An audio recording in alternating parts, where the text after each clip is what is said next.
Pues platíqueme su nombre principalmente. Ajá.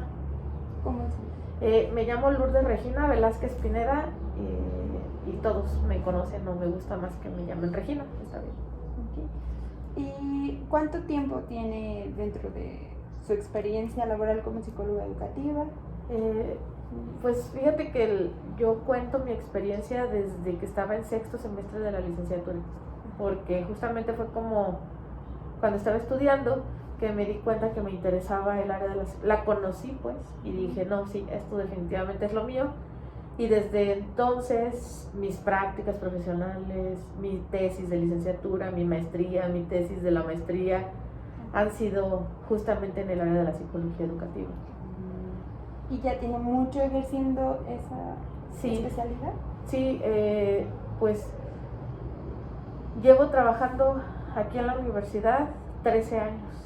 Uy, sí, ya tiene mucho. Sí, o sea, de verdad sí me gusta bastante y sí es un área que me interesa y en la cual ya no me seguí formando de estudiar, o sea, me quedé con la maestría, pero sí me he seguido formando e instruyendo de manera informal. Yo investigo, etcétera. Actualizándose. Sí. Y le gusta mucho, se nota. Sí, mucho. Sí. Y a partir de qué momento le surgió a usted como este interés de voy a estudiar, cuando entró a la carrera de psicología, ¿qué fue lo que como que le motivó a seguir voy a ser psicóloga educativa? No, fíjate que cuando entré el plan curricular que yo cursé de primero a quinto semestre, la mayoría de las materias estaban más enfocadas en el área clínica, algunas laborales. Entonces, no, era muy insegura a esa edad, pues yo entré de 17 a la carrera y entonces dije, pues ya estoy, ya no me voy a salir, ¿no? Pero no amaba, o sea, no era que, o sea, no amaba nada. Venía y era como, estaba acostumbrada a ser estudiante, buena estudiante, como en el sentido muy, entre comillas, ñoña. Venía como con ese mood, ¿no? Ajá. Y pues dije, no me puedo dar de baja porque ya estoy aquí, ya pasé el examen, ya pagaron mis papás, ni modo, ¿no? Pero luego justamente en sexto semestre, te digo, llegan las materias de metodología educativa y evaluación psicopedagógica. Y ahí es cuando digo, esto sí, definitivamente, esto sí me gusta. Ahí despertó todo su panorama. Sí. Y ya con la maestría, pues fue como, bueno, hice verano de la ciencia y ahí empecé a trabajar con dos profesoras, bueno, una profesora y un profesor de aquí de la facultad, en el área educativa, y ya de ahí definitivamente dije, me gusta, me interesa, sé que es un área, me di cuenta que es un área muy amplia, muy interesante, y de ahí de verdad sí me enamoré. ¿Y actualmente cuáles son sus funciones dentro de la psicología educativa? La principal sería pues esta cuestión de la docencia, ¿no? Yo tengo varios grupos de psicología. Justo en este semestre me toca psicología educativa, en segundo semestre de la licenciatura en psicología, y otra materia que se llama psicopedagogía general en la licenciatura en psicopedagogía. Y materias del área educativa son como las que más imparto en la facultad. Entonces mis funciones más fuertes serían en la docencia, pero hace 3 años, junto con otra compañera, abrimos un consultorio y ahí también trabajo en la cuestión de la psicología educativa, pero ya de manera privada.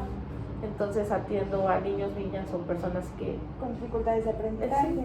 ¿Cómo qué tipos de dificultades se le han presentado? ¿De las que yo atiendo? Ajá. ¿O dificultades de la carrera? No, de aprendizaje. Ya ve que me comenta que estuvo en un consultorio privado, el cual atiende dificultades de aprendizaje. ¿Qué tipos de aprendizaje le suelen llegar? ¿Es con niños? Sí, o sea, principalmente con niños, niñas, educación básica, y ofrezco como 2 servicios diferenciados. Uno que sería evaluación, que de hecho ahorita te había dicho que un poco más tarde porque estaba terminando una entrevista con unos papás que no están aquí. Entonces el servicio es como la evaluación psicopedagógica o la intervención. Entonces hasta este momento los casos que he atendido han tenido que ver con los diagnósticos un poco elaborados a la ligera por parte de los docentes de este niño tiene TDA. Es como muy que ya los diagnostican los profesores o las profesoras solo porque no prestan atención o porque tienen la energía de un niño, de una niña de educación básica. Como que se dejan guiar por la primera impresión, ¿no? Sí. Por así decirlo, sin antes indagar más. Sí, y justamente una de las chicas, de las niñas que evalué, con los resultados que obtuve, le apliqué una batería bastante extensa de pruebas, tanto psicológicas, de aprendizaje y neuropsicológicas, y se descartó totalmente la hipótesis de la maestra del trastorno de déficit de atención. Era algo totalmente diferente. Sí, la niña tenía lento aprendizaje. Entonces se le dificultaba, sí podía, pero iba mucho más despacio que los niños y las niñas de su edad, estaba en primero de primaria. Entonces, en ese sentido, como que esto del trastorno por déficit de atención, como una moda, de que básicamente todos lo tenemos, Sí. pero ya cuando evalúas y conoces, dices, no, o sea, hay ciertas peculiaridades más bien del sistema que pues nos hacen tener periodos atencionales cada vez más cortitos. ¿Y qué considera precisamente de este aspecto? De que muchas de las veces las maestras se dejan guiar por su primera impresión y dan hasta a veces un diagnóstico, que tal vez no es el certero. ¿Qué considera que podríamos como estrategias? ¿O qué estrategias podrían ser para que no se sigan repitiendo eso? Porque muchas de las veces tengo entendido que lo llegan a hacer, de que dan ese tipo de diagnóstico, el cual no lo es, y muchas veces los papás se lo creen o incluso afecta al niño, ¿no? Sí, pues creo que desde la psicología educativa la responsabilidad va en el sentido de lo social, ¿no? Como informar, comunicar y hacer énfasis que para poder llegar a una conclusión de una evaluación se necesita precisamente llevar a cabo el proceso completo, ¿no? Y no solamente quedarnos con lo evidente o con lo que se observa conductualmente. Y pues sí, ese es como parte también del trabajo de la divulgación de la información más cercana a lo académico, a lo que ha sido comprobado, y pues trabajar en esta cuestión de los mitos, ¿no? O sea, es un mito que el 90% de la población infantil pueda tener trastorno por déficit de atención, que más bien está asociado a un montón de otros aspectos, ¿no? Por ejemplo, emocionales, sociales, culturales, inclusive económicos, y que se pueden relacionar con otras cuestiones. Otros casos que también llegan mucho al consultorio es lo relacionado con el bajo rendimiento académico, pero más bien en el sentido de lo emocional, ¿no? Problemas de autoestima, problemas de autoconcepto, y que los niños y las niñas pues ya llegan tristes porque pues se frustran y que sienten que ya no pueden más. Y esos casos también los atiende usted. Sí. O sea, todo lo que tenga que ver con la escuela, o sea, con lo educativo, pues, sí, que tenga que ver emocional, todo eso. ¿Y qué es lo más difícil en lo que se ha enfrentado en su carrera, durante su trayectoria? O que la haya marcado. Pues lo más difícil siempre es trabajar con las mamás y los papás. O sea, definitivamente yo siempre les digo, se lograría un avance esencial si hay colaboración por parte de todos los sistemas que estamos involucradas, ¿no? O sea, lo he hecho, lo he visto con la mamá, sobre todo las mamás jovencitas se involucran mucho. O por sus creencias que ya traen. Las mamás jóvenes, en mi experiencia, se involucran y hemos notado avances importantes en las niñas y en los niños. Las mamás un poco más grandes, con otro tipo, con unas ideas como un poco más rígidas, es mucho más difícil. Entra lo de las creencias. Sí, y esa parte de cómo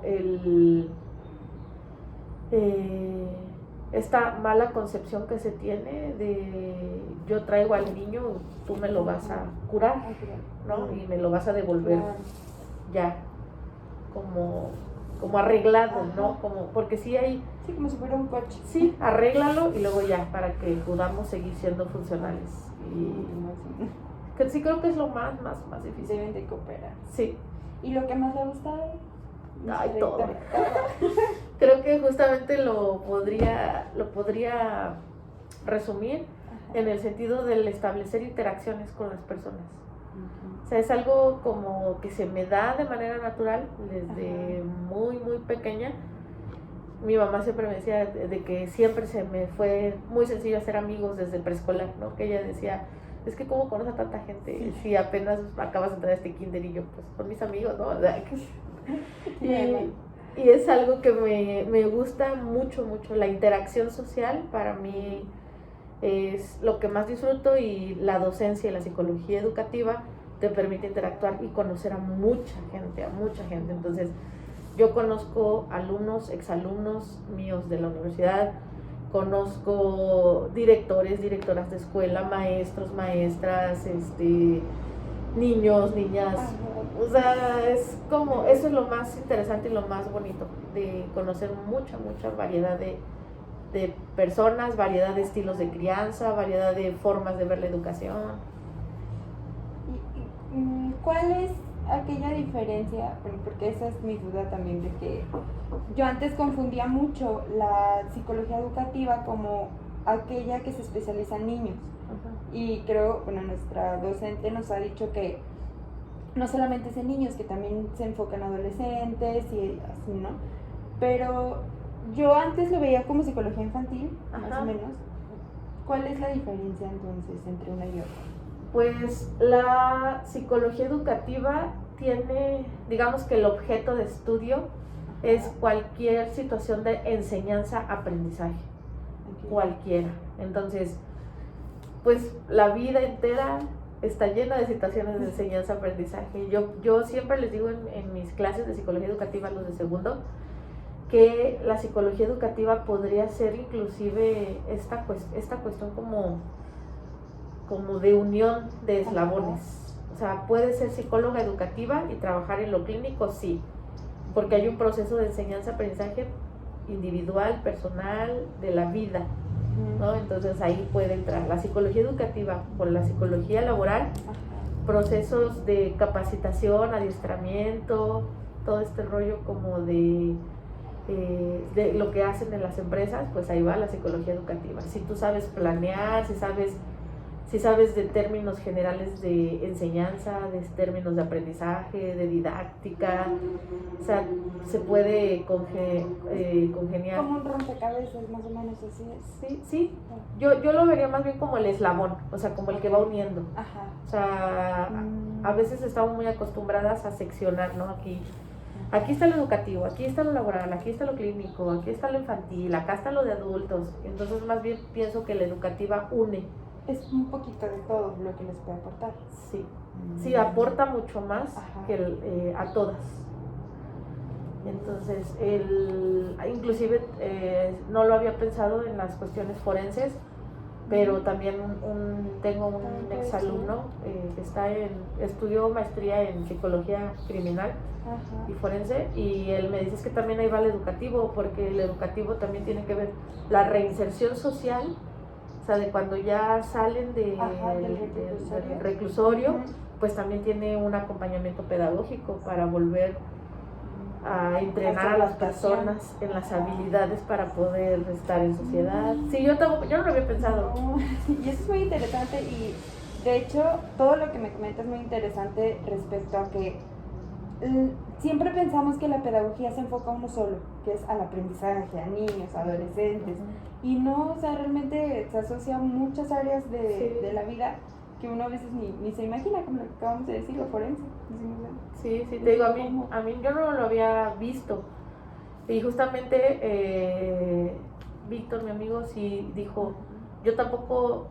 Él me dijo, yo le di clases de educativo, dice, yo tampoco lo hubiera pensado si no hubiéramos visto psicología educativa tan a profundidad como lo vimos contigo.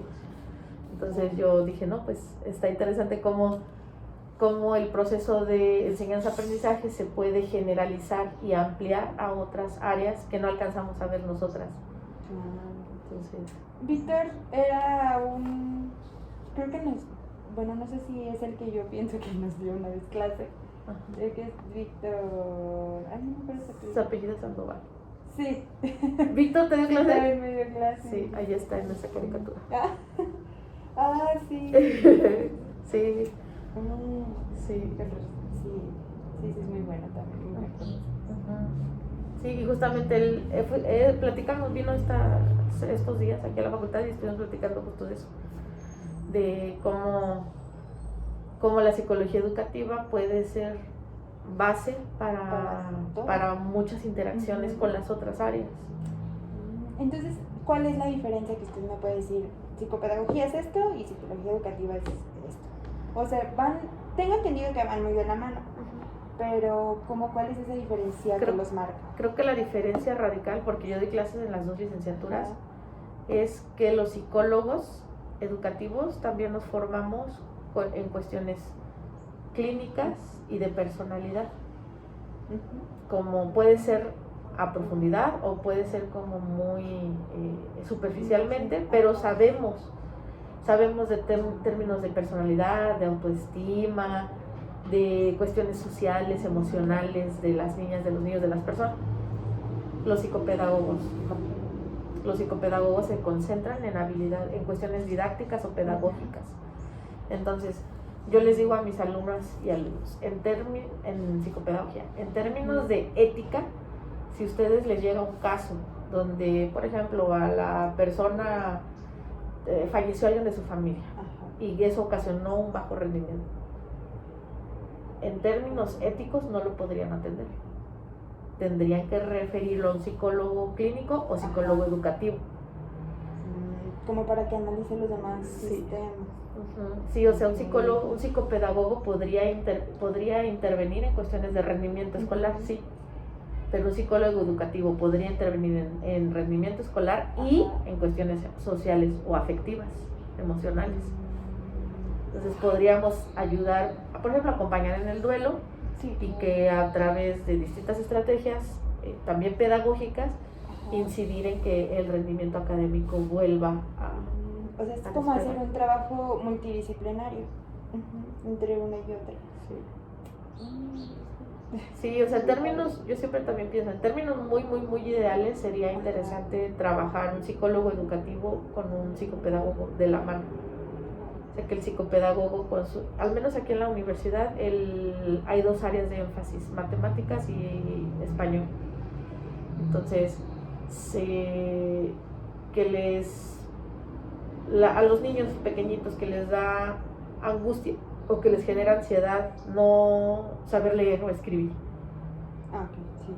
En cuestiones socioemocionales, que le acompañe un psicólogo educativo, y en cuestiones meramente de aprender a decodificar e interpretar la lectura y aprender la escritura, le apoya un psicopedagogo de la lengua.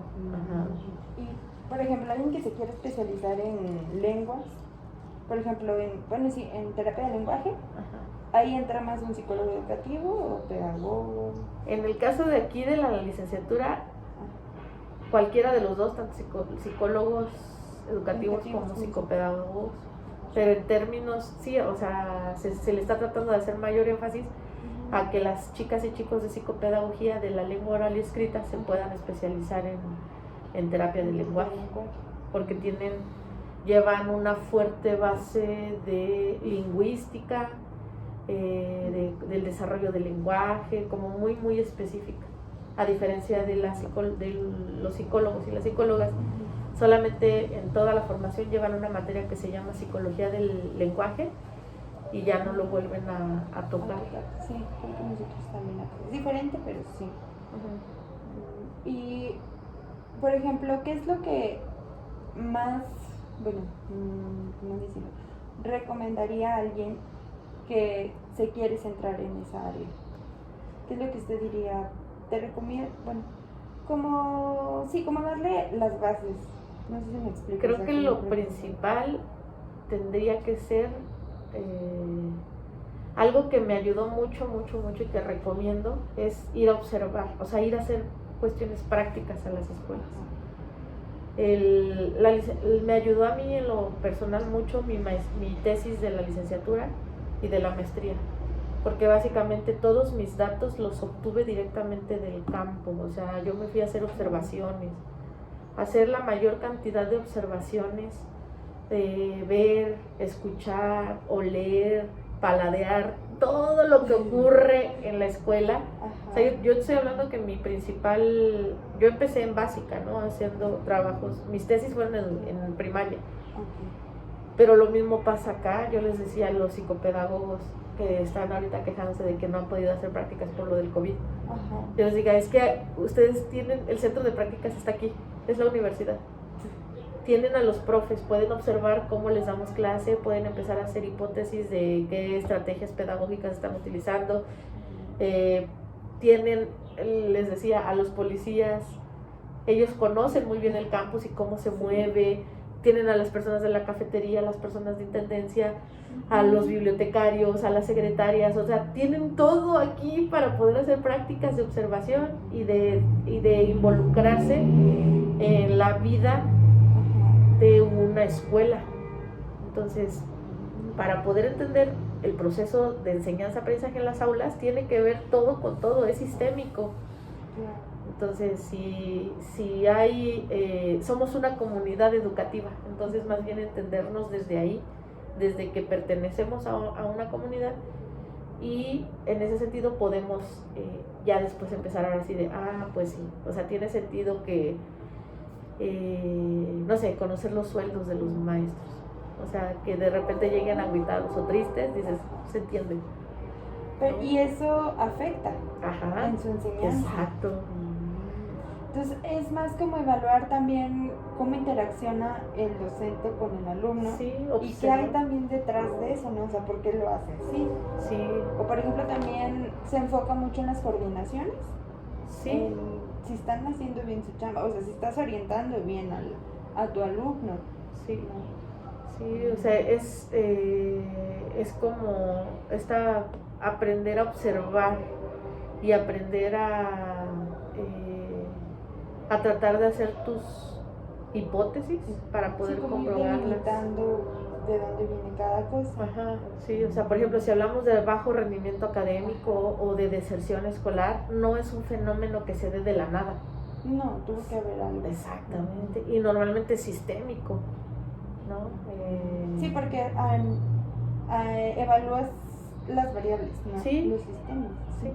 Sí. Observar, o sea, creo que sería algo muy, muy ideal, que observen, digo, ahorita que están estudiando, observen, traten de observar y de involucrarse en la mayor cantidad de procesos que se den en las universidades. Desde las cuestiones de quién los representa, por ejemplo, como estudiantes, qué hacen cómo toman las decisiones los directivos, cómo toman las decisiones los docentes en las clases, cómo toman ustedes las decisiones como estudiantes para organizar su tiempo y decir, le voy a dedicar más tiempo a esta materia que a esta otra, y a esta la voy a dejar hasta el final. ¿Sí me explico? Todo es observar todo y tratar de ser más conscientes de las interacciones. Mira, porque ahorita ya platicando esto, a mí me llama la atención como evaluar el entorno, pero de un kinder. ¿Por qué? Porque se me hace un fenómeno interesante, ya que muchas de las veces a los niños pues no están a gusto ahí, porque primero llegan por esta ausencia de la mamá, ¿no? Llegan llorando, que no quieren estar ahí.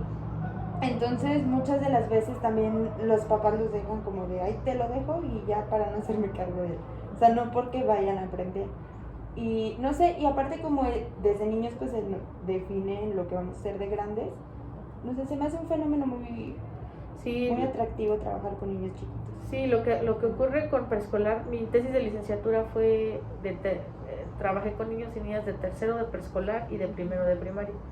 Yo quería saber qué habilidades o cómo se desarrollaban cognitivamente los niños de tercero de preescolar para aprender matemáticas en primero de primaria. O sea, con qué habilidades cognitivas ya salían para empezar a aprender a contar, todo este rollo. Y pues sí, también me la pasé en el kinder. Es muy padre, o sea, Sí. irte a hacer prácticas y estar todo el tiempo, o sea, en el preescolar y tratar de, sí, de entender todos los fenómenos que están asociados. Yo me iba toda la jornada completa. La primera parte de mi tesis fue toda la jornada completa al preescolar y luego toda una jornada completa en la primaria que me dejaron evaluar. Ajá. Interesante. Sí, y es algo que tiene que ver con las cuestiones prácticas y compararlas con lo teórico. O sea, la teoría y la práctica, sobre todo en cuestiones educativas, en todas las áreas de la psicología es importante, pero creo que en la educativa se hace más relevante que haga prácticas en un entorno real y que lo esté comparando con lo que dice la teoría y que a través de mis propias prácticas pueda interpretar o reinterpretar la teoría y que pueda poner la teoría en práctica. Es como un ciclo constante.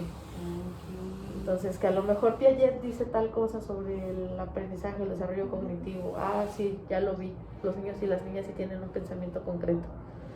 Por tanto, no puedo llegar a un preescolar y dar instrucciones solamente verbales a los niños para que hagan una actividad. Tengo que utilizar cosas concretas porque su pensamiento es concreto. Entonces, ¿es cierto eso de que el pensamiento o la habilidad motora cognitiva cambia mucho de una niña a un niño? En términos de género, o sea, Sí, o sea, sus habilidades cognitivas son las mismas, ¿no? Sí. Porque muchas veces también se les dice o tiene esta mala creencia de que por ser niña puedes hacer miles de cosas y por ser niño no. No. Por ejemplo, lo que se dice. Sí, no, ese es un mito y es inclusive atenta en contra de los derechos humanos de las niñas o de los niños, ¿no? En esta cuestión de la educación diferenciada. El fútbol es para los niños, a las niñas vamos a ponerles estereotipos. Ajá. Entonces hay algo que se llama, en términos de educación, se llama coeducación, que básicamente la coeducación trata de no hacer distinciones ni por sexo, género, raza, nada, para poder realizar actividades. Entonces, más bien por habilidades personales, por gustos, por aptitudes, sí, ¿no? Entonces, que pueda, lo vemos mucho en los talleres de la secundaria, ¿no? La corte y confección para las chicas y estructuras metálicas o carpintería para los chicos. Y entonces más bien aquí están todas las opciones y con base en tus habilidades, aptitudes, capacidades personales, elige una. Entonces, y tal vez puede ser que un niño sea más hábil en corte y confección, puede ser, no tiene nada de malo. Exacto. Entonces, ahí es más como estimular su proceso. Como respetar los procesos de vida de cada quien, y eso tiene mucho que ver con la psicología educativa. Es recordarnos cómo eventualmente a nosotras también se nos dificulta aprender cosas nuevas. Entonces es como recordar que en el proceso de vida, cuando yo aprendí a leer, se me dificultó y hubo alguien que me acompañó y me enseñó. Puede ser en el mejor de los casos un docente o una docente que tenga habilidades, o una psicóloga, o mi mamá, o mi papá, o alguien que me acompañó, alguien con más habilidad. Lo mismo, luego se nos olvida que las personas están pasando que no están en el mismo punto de sus vidas que nosotros, ¿no? Entonces es como de, es que esto ya lo deben de saber, ¿no? A ver, espérame, pues explícame y recuérdame para saber si ya lo tengo en mi memoria a largo plazo, si ya lo tengo, y si no, pues explícamelo. Y entonces una psicología infantil no puede... Psicología infantil se enfoca más como en emociones, ¿no? No, o sea, es que psicología infantil sería que solamente te concentres en la infancia tal cual. O sea, no en aprendizaje. Bueno, sí, aprendizaje, emociones, social, cognitiva, de interacciones, pero solo restringir a la primera infancia o a la infancia. A diferencia de la educativa, que la educativa puede ser infancias, puede ser adolescentes, adultos, jóvenes, docentes, por ejemplo. Sí, en el caso de un docente, ahí es como ahí cómo se trabaja con eso. La psicología educativa. Ajá. Justamente voy a ir a dar una plática taller con un grupo de docentes, porque a partir del regreso a la normalidad, pues resulta que ya no tienen paciencia. Ya no tiene, más bien, a lo mejor nunca la han tenido, pero ahora se nota más, ¿no? Por el regreso. Entonces vamos a hablar de esos temas de la paciencia, pero es que yo también, inicio de planeación. O sea, entonces yo les quiero hablar desde la vocación, bueno, desde el autoconocimiento, la empatía y la compasión de ellas, hablar de su vocación, hablar a lo mejor de cuestiones de resiliencia en educación, y este es uno de mis autores pedagogos favoritos, Paulo Freire. Les voy a hablar acerca de él y vamos a hacer reflexión sobre el reconocimiento del propio proceso de la vida, que se den cuenta que sus alumnos y alumnas están pasando por circunstancias distintas a las de ellas. Y bueno, vamos a reflexionar cómo aprendo, qué hago cuando quiero saber algo, o sea, yo como persona, pues me informo, pues hago esto, pues si no me sale a la primera me frustro y ya no quiero saber nada, ¿no? Entonces es como recordarles que todos estamos constantemente aprendiendo, solamente que ellas ya saben algunas cosas que los niños y las niñas no saben. Sí, cada quien va a su ritmo. Entonces es como capacitarlos para la enseñanza. Sí. También, por ejemplo, que no hagan nos decían que es como, ahorita sigue la enseñanza tradicional. Sí. Pero no tan arraigada en muchas veces, en muchas de las ocasiones. Pero, por ejemplo, también como enseñarles de que entiendan precisamente lo que estamos hablando, que no todos son iguales, no todos aprenden de la misma manera y no por eso se les va a castigar. Porque pues ya veo muchas veces de que se les humilla incluso, o se les va más como a su dignidad, por así decirlo, y pues son cosas que no. Sí, que no logramos diferenciar entre corregir una conducta o el hacer de alguien y nos vamos directo a la persona, ¿no? O sea, tú me puedes traer un trabajo y yo te digo, mira, es que aquí hay un error, aquí hay esto, aquí hay otro, trata de cambiar esto, modifica aquí, y ya, y dices, me revisó mi trabajo, lo leyó y me dio ideas para corregirlo. ¿Qué diferencia sería que yo te dijera, no sabes trabajar? Sí, ¿no? O sea, cuando tengas un trabajo de universidad me lo entregas. Dices, a ver, espérate, ¿qué? ¿No? Sí, primero dame las bases. Sí, explícame en qué me equivoqué, cómo puedo mejorar. Y si a la siguiente ya sigo cometiendo los mismos errores, pues probablemente ya podríamos discutirlo en otro nivel. Sí, claro. ¿Y en un adolescente es lo mismo? Sí. O sea, ¿se trabaja igual con un niño y un adolescente? Sí, fíjate que yo pienso que se trabaja igual con las personas, inclusive con los adultos. Es más bien como, tanto con los adultos como adolescentes, jóvenes, es hacer énfasis en la infancia. O sea, esos adultos que tienen problemas de aprendizaje o de autoestima fueron niños o niñas que tuvieron problemas. Entonces más bien es como generalizar desde las infancias hacia acá.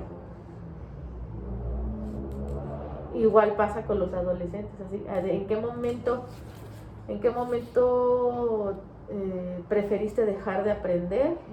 ¿O qué momento de tu infancia pasó esto que te llevó a este problema?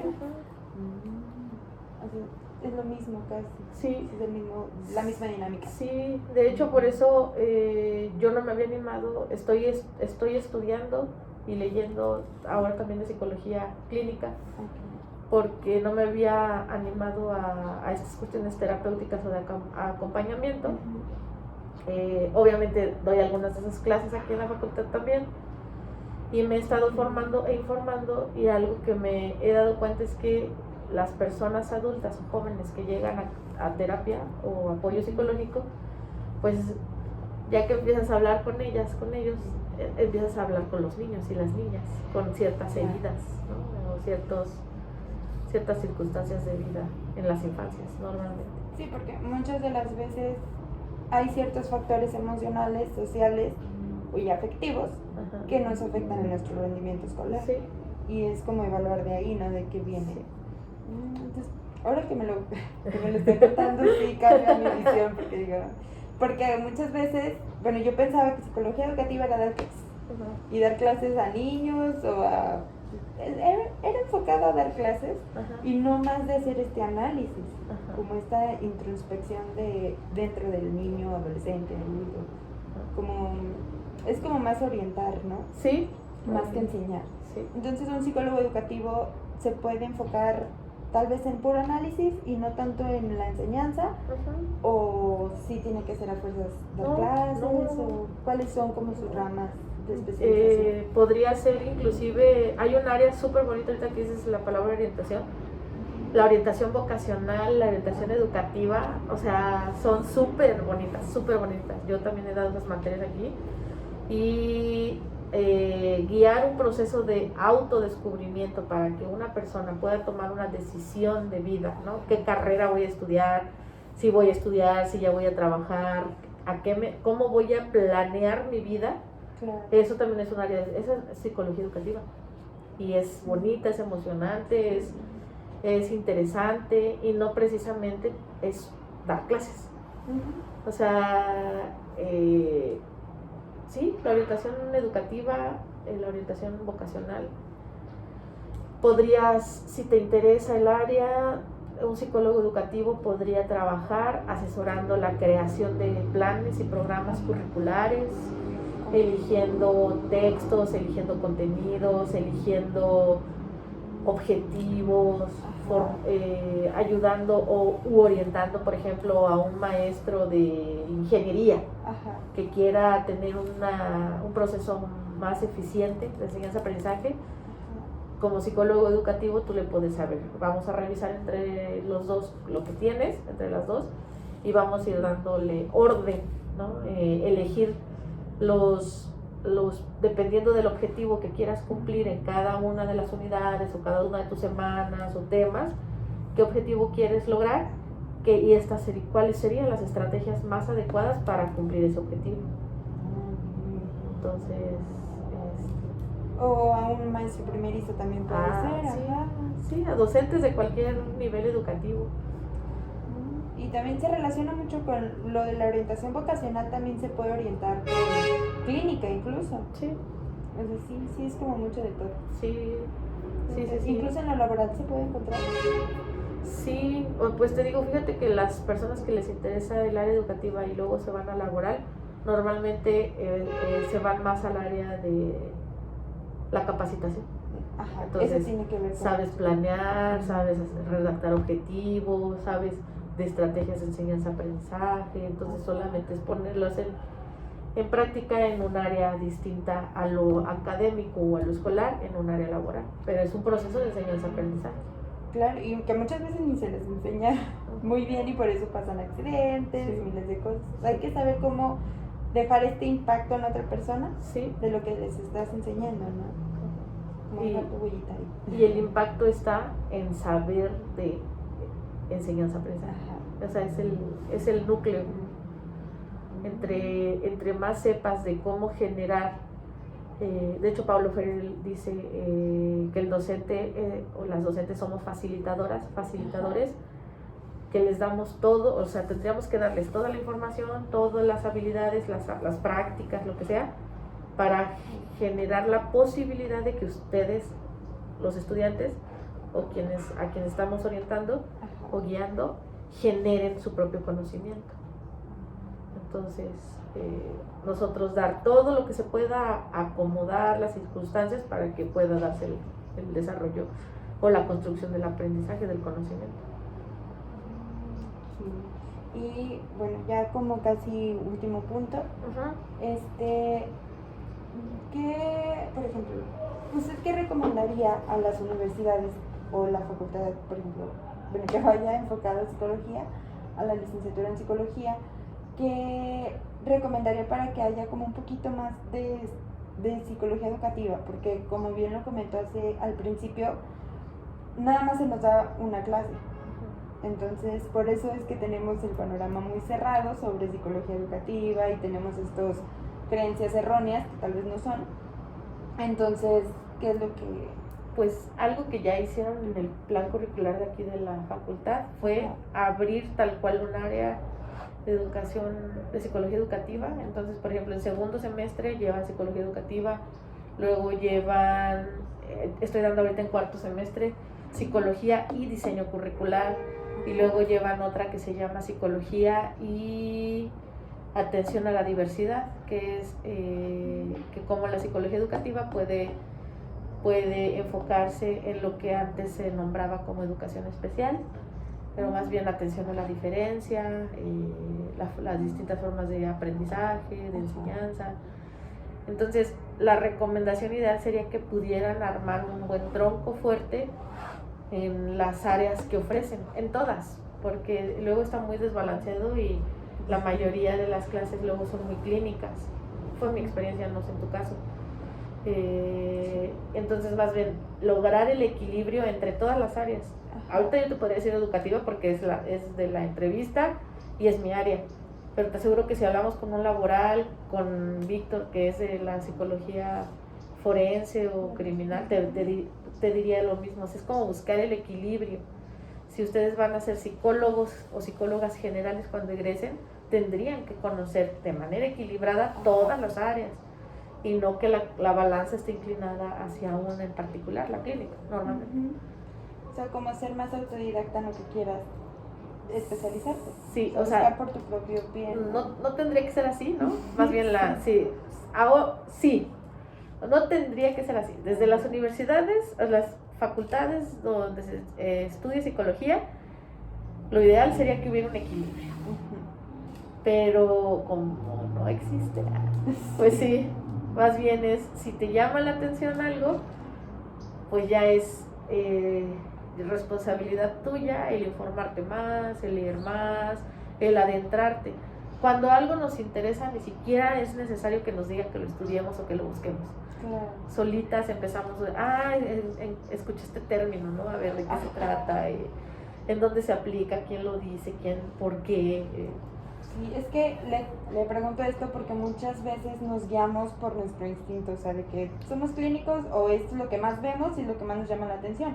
Y tal vez somos muy buenos para la educativa, por ejemplo, y no lo sabemos porque tal vez no tenemos mucho contacto con ello. Entonces, sí hay que más adentrarnos en eso. Sí, que te digo que fue mi caso, o sea, yo solamente llevé materias obligatorias educativas, llevé 2, tres, metodología educativa, evaluación psicopedagógica, pero la dan muy clínica, ¿no? Y se llamaba educación especial.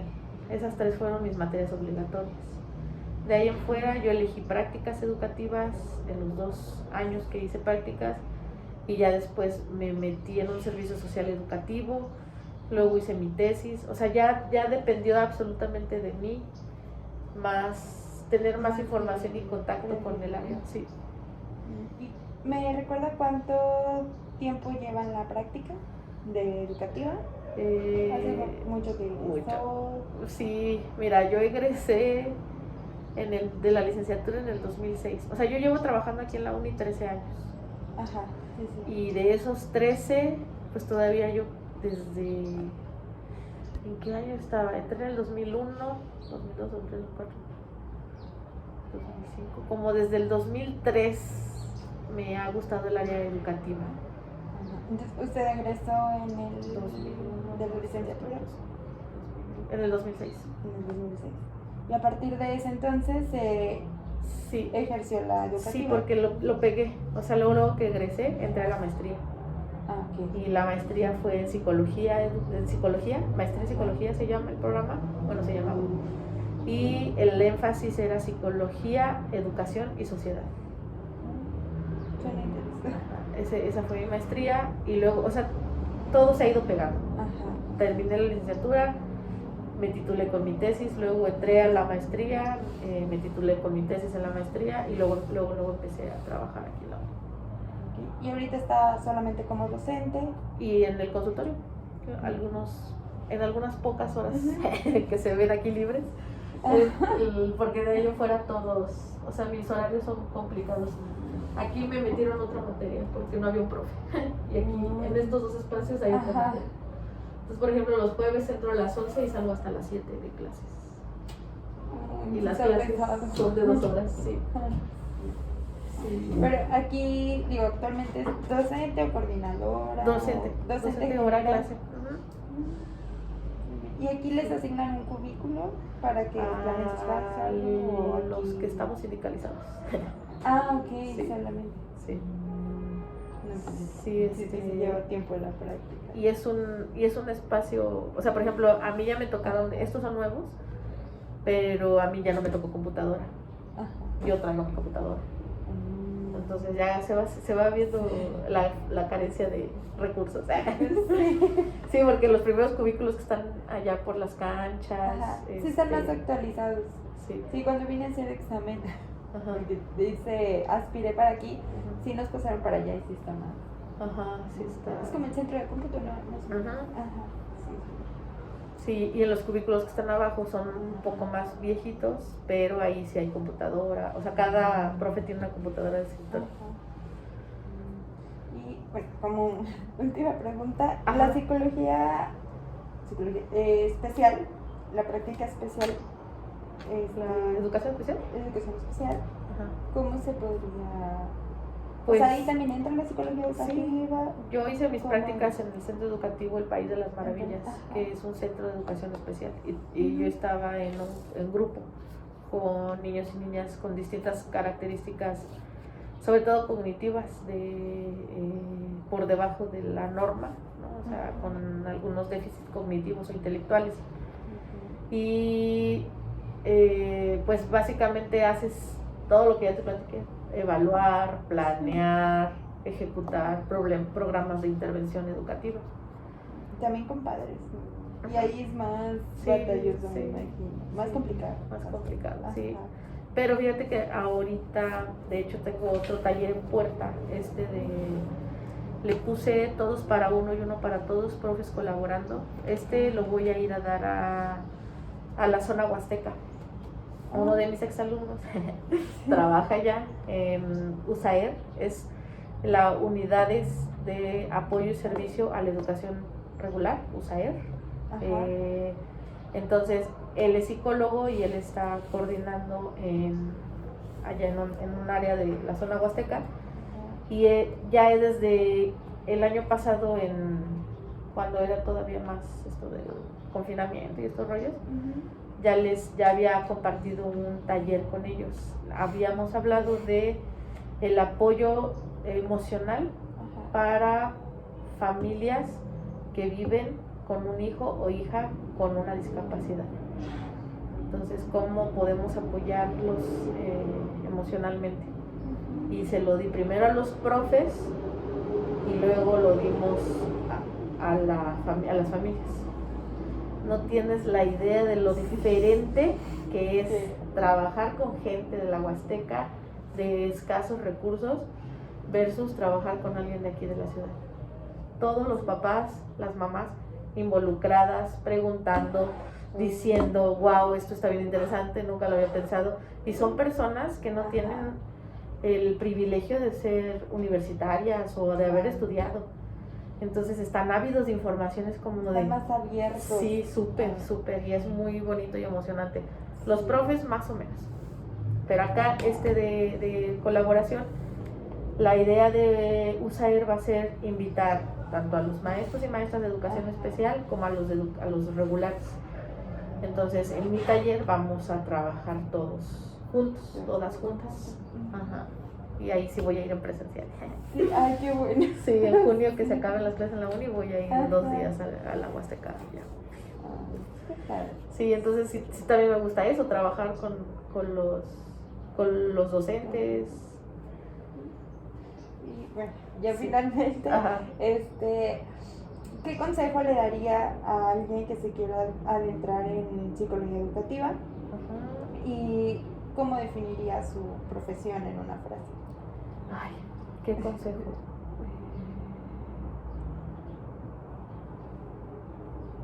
se los pongo siempre con una analogía.